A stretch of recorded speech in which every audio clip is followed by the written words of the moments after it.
Bharatiya Janata party का लगभग 2 महीने संगठन पर्व चला।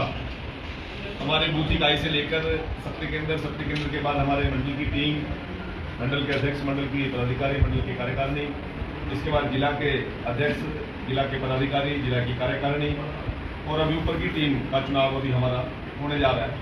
परंतु जितना अभी तक संगठन पर्व के अंदर हमने नियुक्तियाँ की हैं और इसके साथ साथ रजिस्ट्री के सदस्य बने हैं, हमारे नॉमिनेटेड पार्षद हुए हैं, इन सभी को संगठन के आगामी समय में किस प्रकार से काम में लगाना है, इस प्रकार से नए लोग जो संगठन में आए हैं उनको पार्टी की रीति नीति के साथ जोड़कर आगे बढ़ाना है। और आगामी दिनों में मुख्यमंत्री जी का पूरे हरियाणा प्रदेश का जो प्रवास होगा और हमारे माननीय प्रदेश अध्यक्ष और पूरी टीम का जो प्रवास होगा, हमारे मंत्रीगण और विधायकों का भी अभी इस प्रकार का धन्यवाद दे रहा है। इनका लगभग सभी का समाप्त हो चुका है। आगामी डेवलपमेंट के काम, विकास रैली जो मुख्यमंत्री की चलेगी, उन सभी की योजना बनाने के लिए हमारी ये जिला स्तरीय बैठकें तय की गई हैं और इसमें पार्टी के प्रमुख लोगों को जिनको जिम्मेवारी दी गई है या जो पूर्व में वरिष्ठ हमारे कोर ग्रुप के लोग हैं, उन लोगों को यहाँ पर आज की मीटिंगों में बुलाया गया। कल सुबह मेरी 10 बजे बैठक महेंद्रगढ़ नारनौल में थी, जिला की बैठक की, और शाम को 4 बजे भिवानी की और आज हिसार की। और इसके साथ साथ हमारे संगठन मंत्री जी 6 जिलों का दौरा कर रहे हैं, प्रदेश अध्यक्ष जी भी 6 जिलों का दौरा करेंगे और उसके साथ साथ सुरेंद्र पुनिया जी और अर्चना गुप्ता जी भी हमारे प्रदेश के जो माननीय महामंत्री हैं, उन सभी का इस प्रकार का संगठन की पर्व के दौरान हुई मृत्यु के कारण ये सारा कार्यक्रम तय हुआ है और चल रहा है। गेट बंद करो।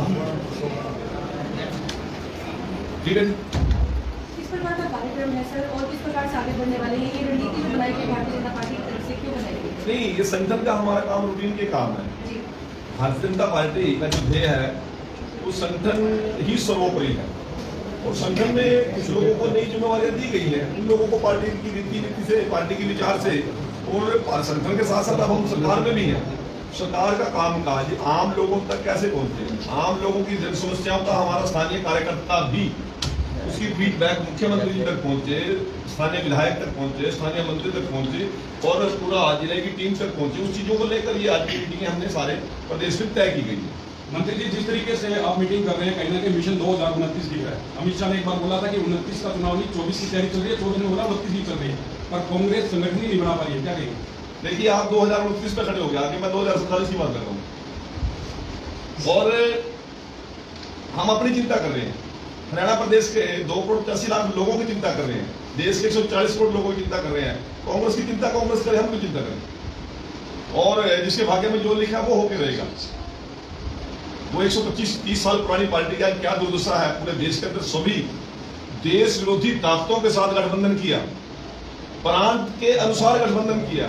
पंजाब में कांग्रेस आम आदमी के खिलाफ लड़ रही थी, हरियाणा में आम आदमी के साथ थी, दिल्ली में साथ थी, गुजरात में खिलाफ थी। इसी प्रकार से मुलायम सिंह यादव के परिवार के साथ, लालू यादव के परिवार के साथ और कम्युनिस्ट पार्टियों के साथ पूरे देश के अंदर इस प्रकार के उसने बेतुके गठबंधन करने के बाद भी 100 का आंकड़ा नहीं पार कर सके, 100 पे से भी पहले 99 पे रुक गए, जो सरकार बनाने की बात करते थे। तो इस प्रकार से जिस प्रकार का व्यवहार है, जिस प्रकार का आचार है, जिस प्रकार का चाल चरित्र और विचार कांग्रेस का चल रहा है, आज देश की जनता ने उनको पूरी तरह नकार दिया और हताशा और निराशा में ना तो संगठन बना करता और ना कोई आगे बढ़ने की सोच पैदा हुआ करती। उनका पूरा नेतृत्व हताश और निराश है और मजबूरी में एक वो दल को चला रहे हैं। मंत्री जी, आप पिछले 2 दिनों में बड़े अच्छे ढंग से सीईटी की परीक्षा संपन्न हुई है, बच्चे रिजल्ट की उम्मीद कर रहे हैं, क्या मानते कब तक रिजल्ट कर रहे हैं? देखिए, लोगों ने बड़े विश्वास के साथ तीसरी बार हमारी सरकार ने सिंह सैनी जी के नेतृत्व में बनाने का काम किया और जब किसी से आस होती है तो उसकी आस पूरा करना भी जिम्मेवारी सरकार की बनती है। हमारी सरकार बिना पर्ची बिना खर्ची मनोहर लाल जी की नीति के अनुसार पूरे देश के अंदर आई और हरियाणा में भी लोगों ने हमें संपूर्ण बहुमत की सरकार बनाने का अवसर दिया, तो हमारी बहुत बड़ी जिम्मेवारी है। केवल हरियाणा के हमारे परीक्षार्थियों के लिए, कैंडिडेट्स के लिए ये परीक्षा नहीं थी, ये पूरे देश के अंदर हरियाणा की सरकार ने मैसेज देने का काम किया कि यदि सरकार की नीयत और नीति ठीक हो, बड़े से बड़े कठिन काम को भी ठीक तरीके से किया जा सकता है। 13,68,000 बच्चे अभी हुए हैं और उनकी जिस प्रकार की व्यवस्थाएं की, केवल हरियाणा का बच्चा या हरियाणा का परीक्षार्थी और हरियाणा के बच्चों के पेरेंट्स इस बात को नहीं कह रहे हैं। मेरे प्रशासन के लोगों ने किस प्रकार से स्वयं डीसीपी और कमिश्नर और डीसी लेवल के अधिकारियों ने भी किस प्रकार की एक समाज सेवा की भूमिका अदा की, बेटियों के लिए है, चाहे बच्चों के लिए है और चाहे दिव्यांग भाई बहन थे या उनको किस प्रकार की हेल्प की, ये पूरे देश के अंदर एग्जाम्पल सेट हुआ है। और मैं तो आपके माध्यम से बात कहना चाहता हूँ, नैब सिंह सैनी सरकार का अनुसरण अन्य प्रांत भी करेंगे। ये एक देश के लोगों के लिए एक बहुत बड़ी राहत की बात है। ये एकदम से सर ये बदलाव इतना आया कैसे? ये बदलाव एकदम से कैसे आया? बदलाव तो 2014 से शुरू हो रहा है, फील अप होने लगे हैं। सीईटी की परीक्षा को नो डाउट लोगों ने बड़े त्योहार की तरह सेलिब्रेट किया, लेकिन बहुत ज्यादा मनमानी कमर्शियल व्हीकल्स की भी देखने को मिली। क्या आपको लगता है कि इनके लिए कोई रूल बना देना चाहिए? एक किराया 200 रुपये समाज में, इसी समाज में राम भी हुए हैं, उसी कार्यकाल में रावण भी हुए हैं। जिस कार्यकाल में अर्जुन जी हुए हैं, पांडव हुए, उसमें कौरव भी हुए हैं। समाज में सभी प्रकार का लोग रहेंगे और सभी की मानसिकता एक जैसी हो जाएगी या बदलाव आ जाएगा, संभव भी नहीं है। जिन लोगों ने यह किया है, जो सरकार के संज्ञान में आया, कार्रवाई उन पर भी करेंगे, ठीक तरीके से करेंगे, बड़े तरीके से करेंगे। बराला जी के बेटे को डबल एजी बनाया गया, पहले बनाया गया, विपक्ष ने सवाल उठाए, फिर हटाया गया। इस पर क्या करें? बराला जी के बेटे को चीजें ऐसी होती हैं, वो ये टीम नहीं तय करती, वो ऊपर की या कोई और चीजें तय करती है, वो अलग कमेटी बनती है। रखने की बात है, उनका क्या निर्णय था, ना तो हम उसको ज्वाइन कराने इंग्लिश करने में भी ये टीम नहीं थी, और जब हटाने वाली टीम थी उसमें भी हम नहीं थे। कुछ चीजें कई लोगों से बाहर की बात होती है, सीएम साहब के लिए। गंगवा साहब, आपसे भी बात, एक सवाल है। गंगवा साहब, जिस तरीके से रोडों को लेकर के हरियाणा में किस तरह से आप काम कर रहे हैं और आगे किस तरह की रणनीति को लेकर के क्या आगे काम करेंगे, और खासकर बात करें रिंग रोड की बात, हिसार के क्षेत्र में भी होने वाली इसको लेकर?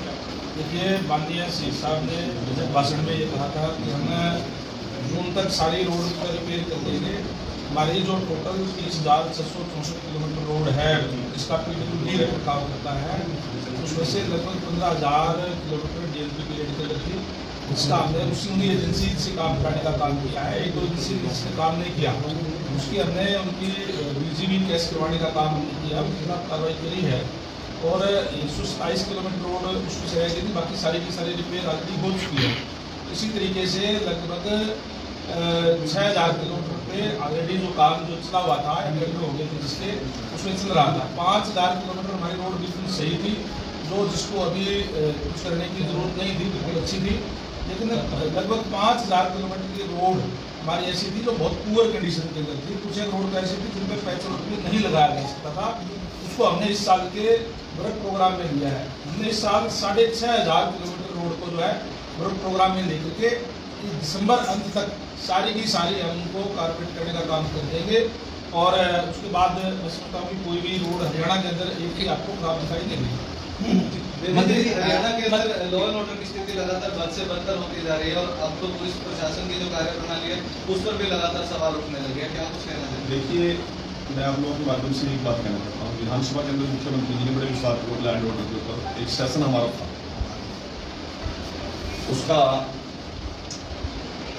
पूरा विपक्ष के विधायकों ने और विपक्ष के लोगों ने सवाल किया, जिस विस्तार पूर्वक डे बाई और मंथली मुख्यमंत्री जी ने उसका डाटा दिया, तो जो लोग उंगली उठा रहे थे उनके पास कुछ संभाव नहीं।